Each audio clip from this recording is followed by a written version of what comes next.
A very good morning to you, and thank you for keeping it morning at NTV. This morning we are discussing the biggest event in the country, and that is Uganda co-hosting the African Nations Championship, the CHAN tournament as it is popularly known, and we are deep into the tournament that started at the start of this month, and Uganda is in the quarterfinals for the first time in history. This is at the 7th attempt, and we're going to be discussing the positives and the negatives so far of the CHAN tournament, what it means for Uganda to host the tournament that is played or that features players that play in the respective domestic leagues. That's going to form the majority of our discussion this morning because this is the biggest event that we currently have in the country. I'm Elvis Senono to take you through this segment as Priscilla will be returning shortly, but I'm not alone to discuss the African Nations Championship this morning because I'm joined by a well-traveled colleague in Clive, Kyazze. This should be one of the smaller tournaments that he's covering over the past year. He's traveled across the globe, and he'll be giving an insight into how he views the organization of the tournament and what needs to improve, all the positives that we can pick from the tournament that is being co-hosted by the three East African nations, that is Uganda, Kenya and Tanzania. He's not alone, and I'm also joined by Omuya, the media attache, that is for the CHAN /AFCON Secretariat, and that is part of the local organizing committee. He's going to also give an insight into some of the issues that have been raised by the public, including some that I found a bit nonsensical.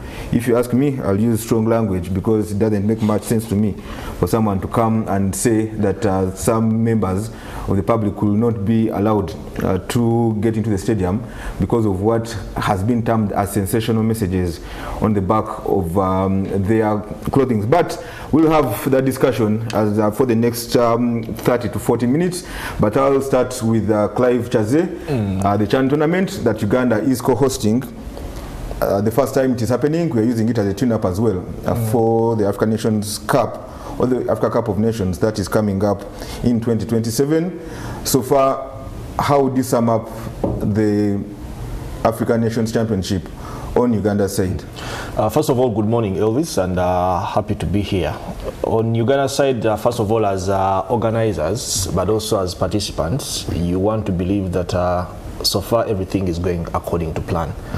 Before this tournament started, there were so many issues that were raised by the media, but also by the public and some government officials. The public and some government officials were not satisfied with the manner in which the local organizing committee and CAF advertised or marketed this tournament to try to make sure that they do create awareness. That was before the tournament started. While on the side of the media, we thought that probably the team was not putting in a good shift in terms of preparations. When you look at, first of all, the venues that they had chosen for preparations, for training sessions and all that. But when the first ball was kicked at Mandela National Stadium, all that seemed to be background noise. When you look at the turn-up, first of all, by the Ugandans, even when we did lose the opening game of the competition, they continued to come in big numbers to rally behind their national team, for me, which I thought was a success. To the fact that today you have Uganda Cranes tickets selling out in record time, yet initially very many people were selling the analogy that Ugandans can't buy tickets online, and they were advocating for physical tickets. On the time of the organizers or organization, personally, I thought they have gotten so many things right, especially on the front of security, because it is something that we've raised time and again when we do have games at Mandela National Stadium, Nambole. Post-game security or safety for the fans has been a big issue. But you see that the local organizing committee together with the security agencies have worked around the clock to make sure that that does not happen. And indeed, the cases have not been that many, like we always do have these cases. So we've seen fines in Kenya because of failure to control crowds, amongst other things. We've seen fines in Tanzania. We are yet to be fined as a country. So on a whole, you think that Uganda as organizers, but also as participants, the fact that we have the national team in the quarterfinals for the first time in 7 attempts, things are so far going according to plan. Okay, taking it away from you and switching attention to Noah, what are some of the positives that you can count as one of the people who is attached to the local organizing committee, what are the positives you can attach to the tournament so far? Thank you. I think away from what you just said, one of the positives is the unity and the fans. The adherence to the guidelines. You know, it's a first-time thing in the country. You hear things coming up. They say even your own Kyazze, you cannot print some words as you wish. Such things can annoy, can trigger some emotions, but people have been abiding. People have been moving in line with the security guidelines. People have just wanted to be part of the tournament, and it has made it successful. You said we are yet to be fined. We are not about to be fined because of such. And then the other thing that I must say is that the most important thing, the most positive that has happened to the organization of CHAN 2024 is the setup of the local organizing committee. If you pay attention to that committee, there are subcommittees on spectator services, events teams, team services, guest management and hospitality. All these subcommittees have done their best. They have made sure things go smoothly.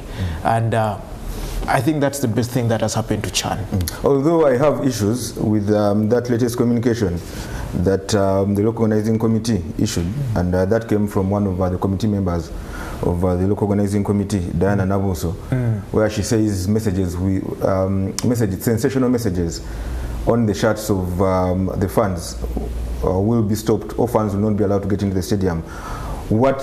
How can you describe, what do you describe as sensational messages? Or when does one go overboard? Or are they limiting, or are they stopping messages altogether from someone writing at the back of your jersey? That's a good question. You see, as Uganda, we have our cultural values and norms. They uphold human decency in nature. And I think that communication came up in such a way that we have to be guided, we have to be regulated to some extent. There are some statements that can trigger some emotions, especially politically. You can put a statement on your back which creates some kind of intonation. There are statements that are so sensational that can be put on the back. This ones we say no. But that doesn't... It doesn't stop you from, it doesn't mean that you should be stopped from writing your name at the back of your jersey. No, you cannot be stopped from entering the stadium if you put your name on the back. There are some messages that people also put on the back, but to what degree is the message? That is, it remains lawful. For me, that is the most important thing. If it is lawful, I think you can allow just about everyone, especially when you say that you do not think this is going to have the intervention of CAF. The CAF won't get involved. Because they're not breaking any rules, then why do not allow people to express themselves? I think the only rule that is broken here, if we are to follow the CAF or FIFA regulations, is when somebody comes putting on a shirt or a jersey or clothing that has a political messages, because that is banned globally or worldwide. And for me, probably now, this is where I would have loved the local organizing committee to take action, starting with the chairman of the local organizing committee, because the previous game where we played against Senegal, the chairman of the local organizing committee, who also doubles as the Minister of Education and Sports in this country, came wearing a cape and a bandana, urging people to vote President Yoweri Kaguta Museveni. That is entirely against the CAF and FIFA regulations. You don't think anyone can get away with it? Yeah, exactly. So if you're stopping Clive Kyazze from wearing the jersey saying landlord yamanja nesigenda kuddayo waka, and you're telling me that is not acceptable to get into Namboole Stadium, but here we are, we're having the chairman of the local organizing committee coming with a cape that has a message that is very clear of who you should be voting going into the next general election. I think that is wrong.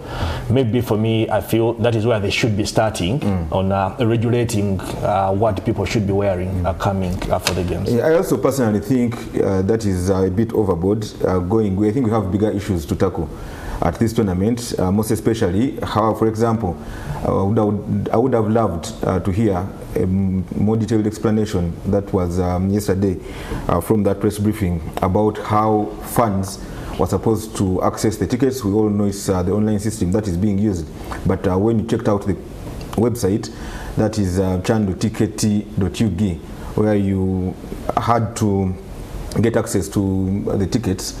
Initially, it indicated that tickets would be sold starting Wednesday. Which was 20th. 20th.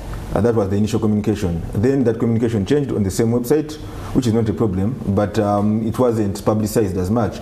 And so those that were keen eventually bought the tickets on Wednesday at night. And there were others who were waiting for notifications on Thursday morning. And by the time they woke up, probably about 80% of the tickets had been sold. What went wrong or what changed in the course of 24 hours from Wednesday or Tuesday or from the weekend when they communicated that tickets would go on sale on Wednesday? What happened? And well, how did we reach this stage? No. I think for those who tried to access tickets, even you, when you tried, you would get a notification telling you wait for this amount of time. Some waited for 40 minutes, some stayed online to get them. And I want to say this was beyond us as the local organizing committee. Ticketing is purely under CAF, and the communication even about ticketing, your access to the ticket, and everything regulating it, it's under CAF. But like you say, this is an eye-opener. It's a show of what has to be done next in the next tournament, in the next couple of games that are going to happen. How should the message be communicated clearly to the people who are purchasing the ticket? But also we want to appreciate that initially there was a communication that some people would not be able to buy tickets online. There was a need to have physical tickets. But this is another message that Uganda is now digital awake. Everyone has got a ticket online, however wanted a ticket, and they're now sold out. So it also means that we have now a bigger margin of people who have access to the digital infrastructure. Now, what should be done next in the next couple of games to cater for that, so that you don't have to wait for 1 hour, 3 hours, 40 minutes, so that you don't have to wake up and find all tickets are sold out without you getting an alert on your phone, on your computer. Yeah, and then maybe in addition, yes, you mentioned some of the positives, because after the tournament ends, I don't think, for example, when you have games coming up, that is the World Cup qualifiers, as Uganda play Mozambique and Somalia, I think FIFA will be moving in the same line. So that's one of the positives that you can point out that the CHAN comes with. But also, I was thinking that with the CHAN tournament, I don't know how much say you have, but people have also questioned the prices, the ticket prices, when compared to the other two co-hosts. When you convert, say, the amounts that are being charged in Kenya and Tanzania, Uganda seems to be relatively high compared to the other nations. That's probably also a CAF issue. That's true. Because as Uganda, I don't want to say that we're involved in saying, okay, let's put Uganda to be higher than the rest of the countries. As the local organizing committee, can you question CAF? Well, I'm not CAF. You're well troubled. Yeah. No, you can't. We cannot question CAF, but we can come on a round table and say, okay, so these are the concerns. How come the other side has a less amount and the other side and then has quite a bit higher? So we can come on a round table. We do not have to put them on gunpoint and say why. Also, there's another question that even in this next round of quarterfinals, the price has gone higher. Because people used to pay 10,000 shillings for the games, group stages. All these prices were set even before the tournament started, so that in the quarterfinals there will be an addition of a certain amount of money. The same has happened to Kenya. The same has happened to Tanzania. It's not only in Uganda. Okay, and then in terms of security, Clive talked about Uganda having not suffered the same issues as Kenya and Tanzania, especially with managing the crowds. And personally, for example, after the first game against Algeria, I walked on foot, and I thought the security outside the stadium was fine. But they've been since the opening game, since Uganda's opening game against Algeria, there is been that there have been some incidents outside the stadium. How is that being managed? Or have you spoken to the security people? In the stadium, I think everything is okay. I think there are very few complaints about that. But outside the stadium, the safety of the fans as they head back home. Did you say there was an incident outside the stadium? Yes, like I've seen on social media, especially areas around Boyogerere. I think as you're heading back to town, there remains a strong security presence. But I've heard the reports from as you head back to Boyogerere side. Yeah, because outside town. Maybe as Noah comes in, personally the information I have is that there is security or roads leading out of Nambola as the game ends. They are secured at least 2 kilometers from the stadium. Probably after that, everyone is on his own. Or probably after the first game, the people who are responsible are sleeping on the job and they are not doing what they are supposed to do. But from statistics, you want to think that at least cases have lessened, though you would want to have a tournament where we have 0 cases. And you feel probably the security organs, they should be more active, especially when the game ends, when people are heading back home. They are always active earlier on throughout the game and all that, but on most cases, and not only for the CHAN, but also elsewhere, people seem to go to bed when the events end, yet you feel that is the time when they should be most active, but to make sure that actually the people who have come in to enjoy the games get home safely without getting injuries or losing any of their properties. That's true. No. I just want to say that the inter-security agencies in our country have done better. Like you said, we have not been charged yet. And we are not about to be charged for the negligence of security and what. So our inter-security agencies usually have their briefings. Sometimes at Nambole, and they also come and address the press here at Uganda Media Center. And they have done well. Compared to the rest of the games, the rest of the tournaments before. There are almost no cases that have been reported, that have been registered about assault, robbery around the stadium after the game.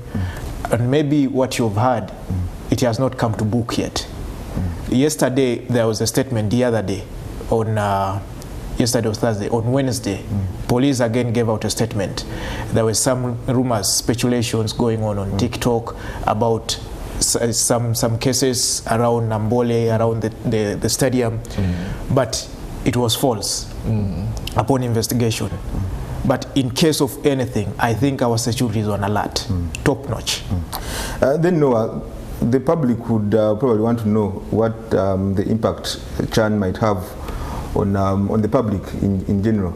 For example, one would want to know how many people are employed from an estimate.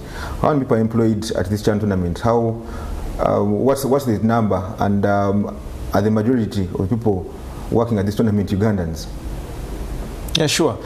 I cannot say how many people are employed because it ranges a lot.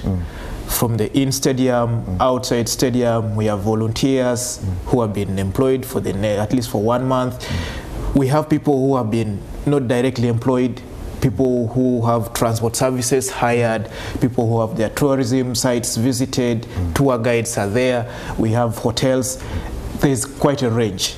So I think that CHAN here in Uganda is a blessing in disguise in many ways. And I want to say this is a one-time opportunity, at least for now, when we are still alive. Maybe it will come back again when we either have gray hair or when we have... The big one is coming in 2 years. Yeah, okay, another one is coming in 2 years. But CHAN has come with a lot of opportunities, which we cannot ignore. This one we can't say. So right now, I think the best thing that Uganda as a country will have to do is to take advantage of it. It's a few days to the end. Yeah? Have these people visited your park? If you're a tourist, if you're a tour guide, if you have your tourism site, have these people visited you? If you have your hotel, has it been utilized to the maximum? If you have something to sell, has it been bought? These guys who do art and craft, has it been bought? Well, you cannot take it to the stadium, but these people are still here. Even some of the teams, some of the people from other countries are still in the country. We have the media. How many journalists from other countries are in Uganda now? Over 200. Over 200 are here. And then we have a lot is happening. So I think Chan is coming with a blessing to this country, not only on direct employment, even on passive employment. Yeah. Okay, then Clive, as we start to wind up, the tournament itself, the football that is being played, did you see at the start or before the tournament started, did you see Uganda getting out of the group stages and reaching the quarterfinals? Like we all know, it's the first time they've broken that barrier of going past the group stages. How would you describe Uganda's performance so far? Well, to be honest, personally, I didn't see Uganda getting out of the group stages. Why? Because of what had happened to the Cranes in the past when they have played in this competition. And matters weren't made even simpler at the draw when the draw was conducted and 2 slots were left available because there was another qualifying tournament that was going to go on. And through that qualifying tournament, you had countries like Egypt, countries like Algeria, countries like South Africa, the other... South Africa as well. South Africa, yeah. And then you get to have South Africa and Algeria in the same group as Uganda. These are countries that you want to feel the superpowers of the continent. The superpowers in the sense that they do have majority of their players playing in their domestic leagues. That's so true. if they decide to bring their 18s, you feel it's going to be a tall order for the Ghana Cranes. And of course, matters weren't helped with the opening game of the campaign that the Cranes get to lose 3-0 against Algeria, and you feel like it is going to be very hard for the Cranes to turn things around. And we were wrong because the boys and the entire technical team put that behind them. They win their next game against Guinea. They win their next game against Niger, and all they needed was to pick a draw against South Africa, as much as they needed the 3 points to be safe. And before you know it, with 7 minutes to go in that game, you're trailing 3-1, and you're looking for a miracle, and you can't see any. No wonder there's a video that we played earlier here, and the boys are kissing the video assistant referee television, because 2 decisions by the video assistant referee awarded the Ghana Cranes 2 penalties. Eventually they get the results they want, and they top the group, the same group that has Algeria, the same group that has South Africa. In the process, you're knocking out South Africa out of the competition. So initially it was hard to believe that it would happen, but the boys made it happen, and at this stage you feel anything can happen. Now we are heading into the quarterfinal. Uganda play the defending champions Senegal, a team that they played in the build-up to this year's tournament. Uganda defeating Senegal by 2-1, but also famously beat Senegal at the previous edition in Algeria. In Algeria, that was in the group stage. On the way, but Senegal recovered thereafter to go and win the tournament. How do you rate Uganda's chances tomorrow? Honestly speaking, I would say very high. For starters, Uganda is going to be playing a fifth straight game at home. Senegal coming in from Dar es Salaam, change of weather, change of environment, and stuff like that.